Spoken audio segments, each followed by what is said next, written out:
Kwame, Read Across America is all about connecting kids with great books. But I feel like what you and Amy are doing is opening up new doors of imagination and opportunity for our students. And you kind of set the bar really high. I mean, the bar should be set high. I mean, we should keep ourselves to high standards. You're from Philly, I'm from New York. Yeah. When I was growing up, my dad used to take me to the city playground to shoot free throws. He would put me, I was 3 years old. He would put me at the free throw line and say, now shoot the basket. Well, the playground supervisor came over with this big old wrench and would try to lower the goal. My dad said, nope, nobody lowers my son's goals. He doesn't know he can't make the basket. Oh, wow. I love that. And I love how you brought that theme of never letting anyone lower your goals in the crossover. What inspiration will we find in the final episode of the crossover? Let's find out. Tune in. You can give me some blues or something.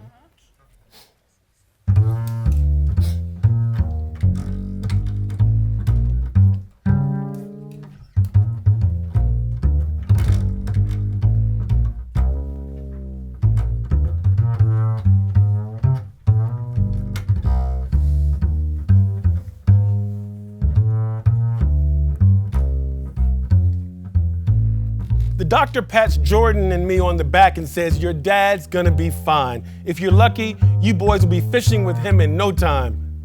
We don't fish, I tell him. Mom shoots me a mean look. Mrs. Bell, the myocardial infarction has caused some complications. Your husband's stable, but he's in a coma. In between sobs, JB barely gets his question out. Will my dad be home for Christmas? The doctor looks at us and says, try talking to him. Maybe he can hear you, which could help him come back. Well, maybe we're not in a talking mood, I say. Joshua Bell, be respectful, Mom tells me. I shouldn't even be here.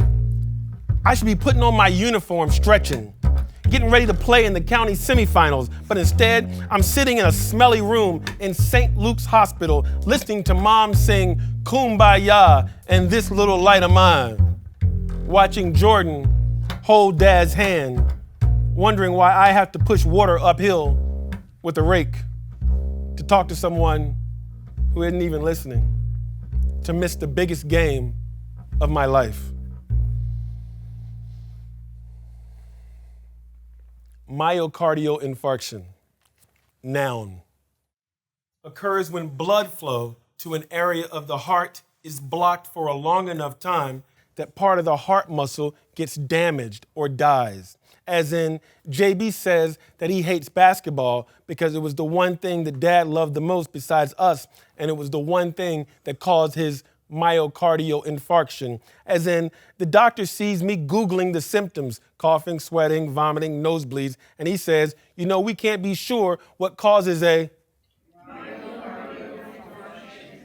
I say, what about donuts and fried chicken and genetics? The doctor looks at my mom and then leaves, as in Dad's in a coma because of a myocardial infarction, which is the same thing my grandfather died of. So what does that mean for me and JB?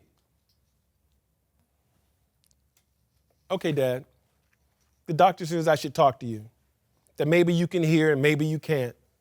Mom and JB have been talking your ear off all morning. So if you're listening, I'd like to know, when did you decide to jump ship? I thought you were the man.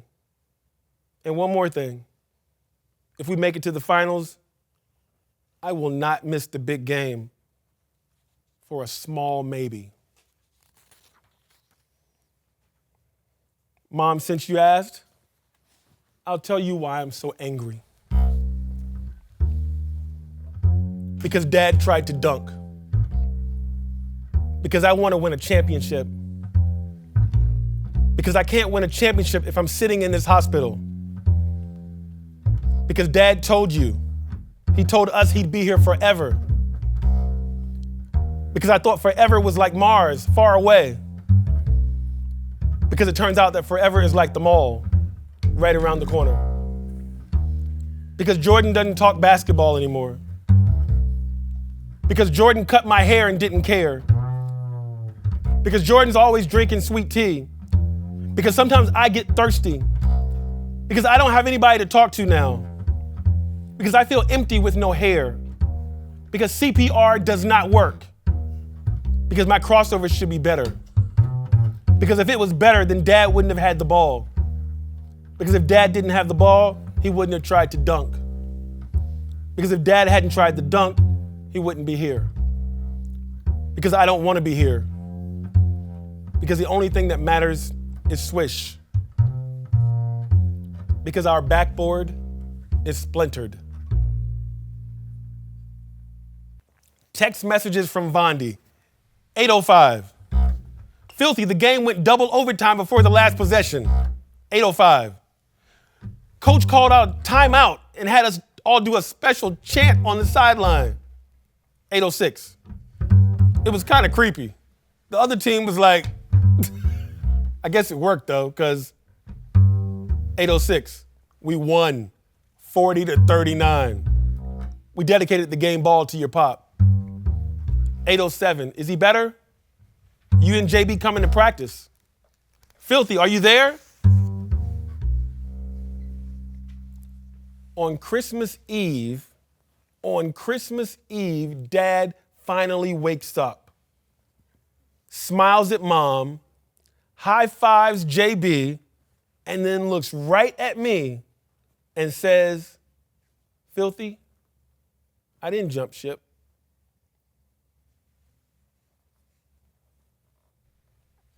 Santa Claus stops by. We're celebrating Christmas in Dad's hospital room. Flowers and gifts and cheers surround him. Relatives from 5 states, aunts with collard greens and yams, cousins with hoots and hollers and runny noses, Mom singing, Dad's playing spades with his brothers. I know the nurses can't wait for visiting hours to end. I can't either. Uncle Bob's turkey tastes like cardboard, and his lemon pound cake looks like Jell-O. But hospital Santa has everyone singing, and all this joy is spoiling my mood. I can't remember the last time I smiled. Happy is a huge river right now, and I've forgotten how to swim. After 2 hours, Mom tells everyone it's time for Dad to get some rest. I hug 14 people, which is like drowning. When they leave, Dad calls Jordan and me over to the bed. Do y'all remember when you were 7 and JB wanted to swing, but all the swings were filled, and Filthy pushed the little redhead kid out of the swing so JB could take it? Well, it wasn't the right behavior, but the intention was righteous. You all were there for each other. I want you to always be there for each other. Jordan starts crying. Mom holds him, takes him outside for a walk. Me and Dad stare at each other for 10 minutes without saying a word. I tell him I don't have anything to say. Filthy, silence doesn't mean we have run out of things to say, only that we are trying not to say them. I'll ask you a question, and then you ask me a question, and we'll just keep asking until we can both get some answers, okay? Sure, I say, but you go first. This was a really hard poem to write as well because it's a poem, it's a conversation between Filthy and his dad, and it's all questions. It's no answers, but I had to give answers sometimes in the questions. I enjoyed writing this poem. Questions.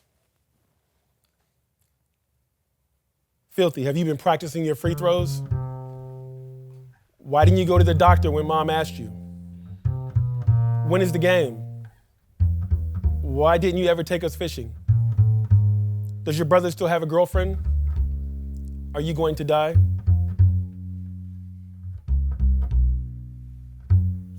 Do you really want to know? Why couldn't I save you? Don't you see that you did?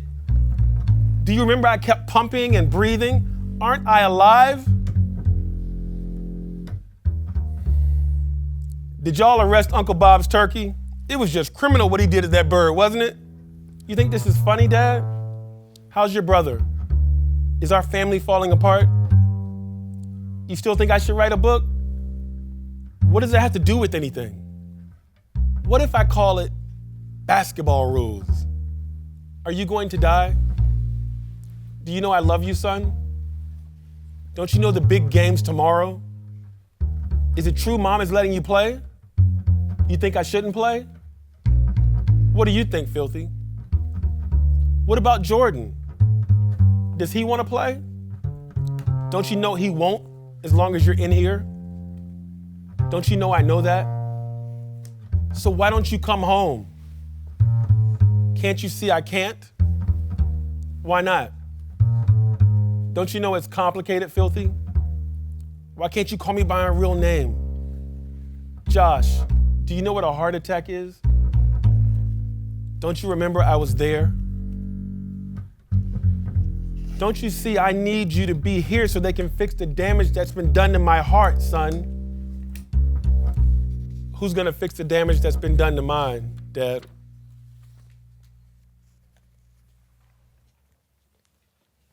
Tonka for language arts class. This Christmas was not merry, and I have not found joy in the new year with Dad in the hospital for 19 days and counting. I don't think I'll ever get used to walking home from school alone, playing Madden alone, listening to Lil Wayne alone, going to the library alone, shooting free throws alone, watching ESPN alone, eating donuts alone, saying my prayers alone, now that Jordan is in love and Dad is in the hospital. Basketball rule number 9. When the game is on the line, don't fear, grab the ball, take it to the hoop. As we're about to leave for the final game, the phone rings. Mom shrieks, I think the worst. I asked JB if he heard that. He's on his bunk listening to his iPod. Mom rushes past our room out of breath. JB jumps down from his bunk. What's wrong, Mom? What's wrong? I ask. She says, Dad had another attack. Now, don't worry. I'm going hospital. See you game. Her car starts. JB, what should we do? I ask. JB's no longer listening to music. His tears are loud enough to dance to. He laces his sneakers, runs out of the room. The garage door opens. I hear flop, flop, flop from the straws on the spokes of his bicycle wheels as he follows Mom to the hospital. I hear the clock tick, tock, tick, tock. I hear Dad, you should play in the game, son. A horn blows. I hear slam, slam as I shut the door of Vondi's dad's car. I hear screech, screech as we pull away from the curb on our way to the county championship game. During warm-ups, I missed 4 layups in a row, and Coach Hawkins says, Josh, are you sure you're able to play? It's more than okay if you need to go to the hospital with your Coach, my dad is going to be fine, I say. Plus, he wants me to play. Son, you telling me you're okay? Can a deaf person write music? I ask Coach. He raises his eyebrows, shakes his head, and tells me to go sit on the bench. I excuse myself to the locker room to check my cell phone, and there are texts from Mom. Text messages from Mom, part 2, 5:47. Dad's having complications, but he's gonna be fine and says he loves you. Good luck tonight. 5:47. Dad's gonna be fine. Jordan says he still doesn't want to play, but I made him. 5:48. Go to the game to show support. Look for him and don't get lazy on your 5:48 crossover. My free throw flirts with the rim and loops and twirls for a million years. And then it drops. And for once we're up, 49-48. 5 dancers on a stage, leaping, jumping so high, So fly 11 seconds from sky, a hard drive, a fast break. Their best player slices the thick air toward the goal. His pull-up jumper floats through the net, and then everything goes slow motion. The ball, the player, coach calls timeout with only 5 seconds to go. I wish the ref could stop the clock of my life. Just one more game. I think my father is dying, and now I am out of bounds when I see a familiar face behind our bench. My brother, Jordan Bell, head buried in sweet tea, his eyes welling with horror. Before I know it, the whistle blows, the ball in my hand, the clock running down, my tears running faster. The last shot, 5. A bolt of lightning on my kicks. The court is sizzling. My sweat is drizzling. Stop all that quivering, cause tonight I'm delivering. I'm driving down the lane, sliding 4, dribbling to the middle, gliding like a black eagle. The crowd is rumbling, rustling, roaring. Take it to the hoop, take it to the hoop, take it to the hoop. 3, 2, watch out, cause I'm about to get dirty with it. About to pour filthy sauce all over you. Oh, did you see McNasty cross over you? Now I'm taking you, ankle breaking you. You're on your knees screaming, please, baby, baby, please. 1, it's a bird, it's a plane. No, it's up, up, up. My shot is flowing, flying, fluttering. Oh, the chains are jingling, ringling, swingling. Swish. Game over.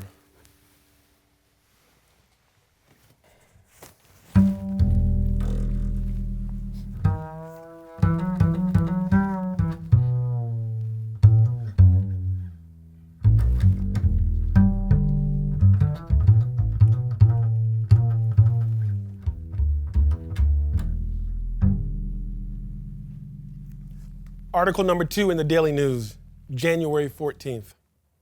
Professional basketball player Charlie Chuck the Man Bell collapsed in a game of one-on-one with his son Josh.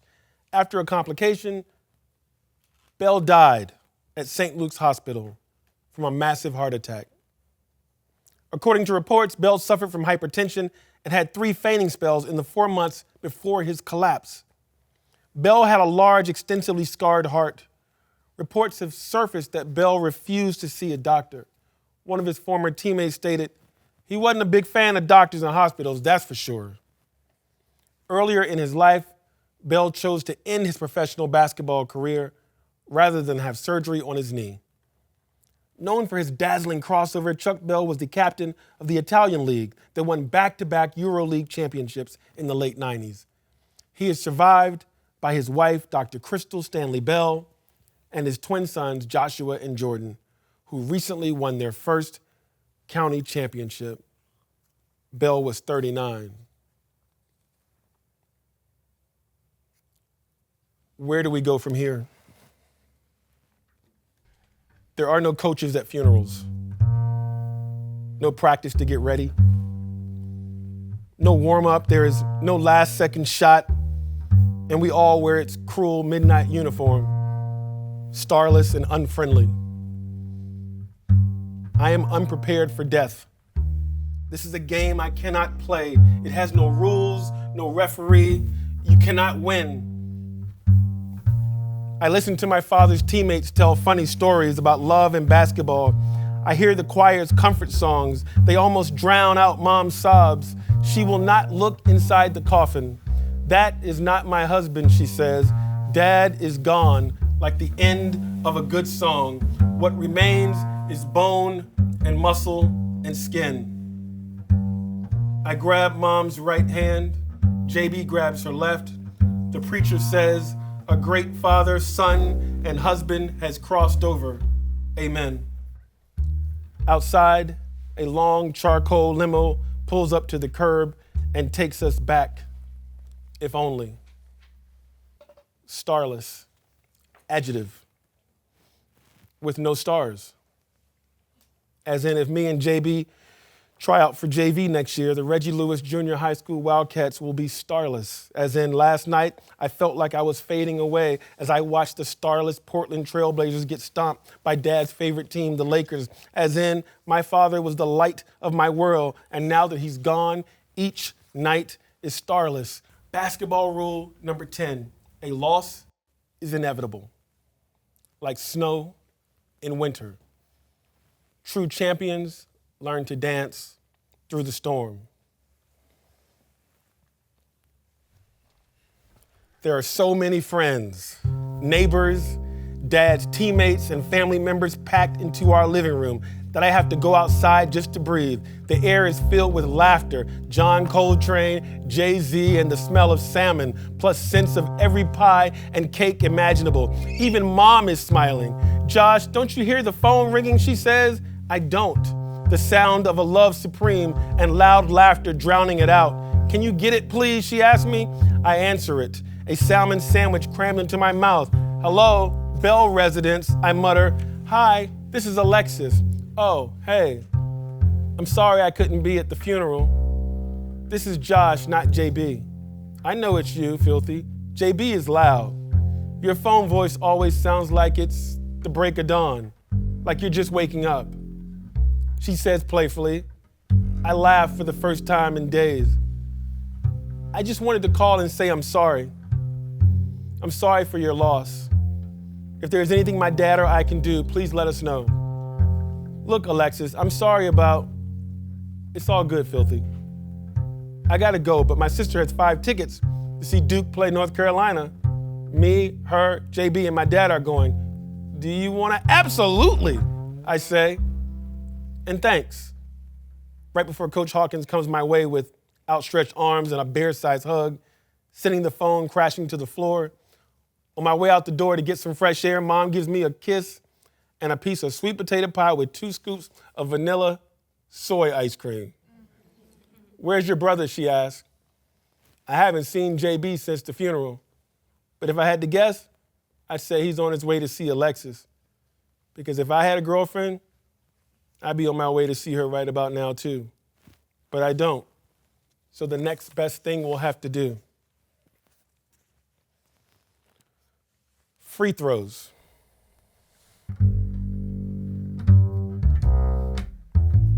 It only takes me 4 mouthfuls of dessert to finish it. I have to jump to get the ball. It is wedged between rim and backboard, evidence of JB trying and failing to dunk. I tap it out and dribble to the free throw line. Dad once made 50 free throws in a row. The most I've ever made was 19. I grip the ball, plant my feet on the line and shoot the first one. It goes in. I look around to see if anyone is watching. Nope. Not anymore. The next 12 shots are good. I name them each a year in my life, a year with my father. By 27, I am making them with my eyes closed. The orange orb has wings like there's an angel taking it to the hoop. On the 49th shot, I am only slightly aware that I am moments from 50. The only thing that really matters is that out here in the driveway, shooting free throws, I feel closer to Dad. You feel better? He asks. Dad? I open my eyes and there's my brother. I thought you were... Yeah, I know, Filthy. I'm good. How are you? He nods. Good game last week, he says. That crossover was wicked. Did you see the trophy? He nods again, still protecting his words from me. Did you talk to Dad before? He told us to stay out of his closet. And then he told me to give you this. You earned it, Filthy, he says, sliding the ring on my finger. My heart leaps into my throat. Dad's championship ring. Between the bouncing and the sobbing, I whisper, why? Why? I guess you the man now, Filthy, JB says. And for the first time in my life, I don't want to be. I bet the dishes you missed number 50, he says, walking away. Where is he going? Hey, hey, we the man. We the man. And when he turns around, I toss him the ball. He dribbles back to the top of the key, fixes his eyes on the goal.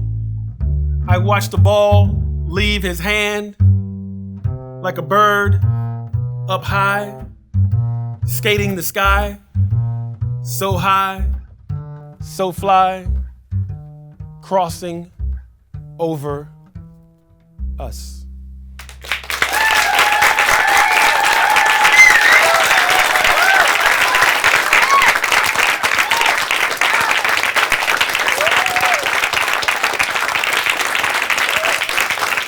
Give it up for Amy Shook, y'all.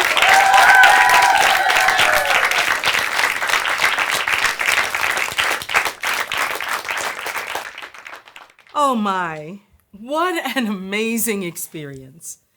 I want to thank Kwame Alexander and Amy Shook for partnering with us to celebrate NEA's Read Across America. Remember when we talked about not letting anyone lower your goals? Well, Kwame has one more thing to show you. What could that be? You know. I got an Emmy, y'all, for the crossover TV series. I'm a poet with an Emmy. I never imagined this in my wildest dreams. Someone once asked me, was this a dream come true? And I was like, no, because it was never a dream. So never give up on your dreams, and never give up on the ones you never even thought you would have. Absolutely. And I need you to keep dreaming and to keep reading. Head over to NEA.org/crossover to watch all of the episodes and to get tools for educators and librarians. Thanks for watching.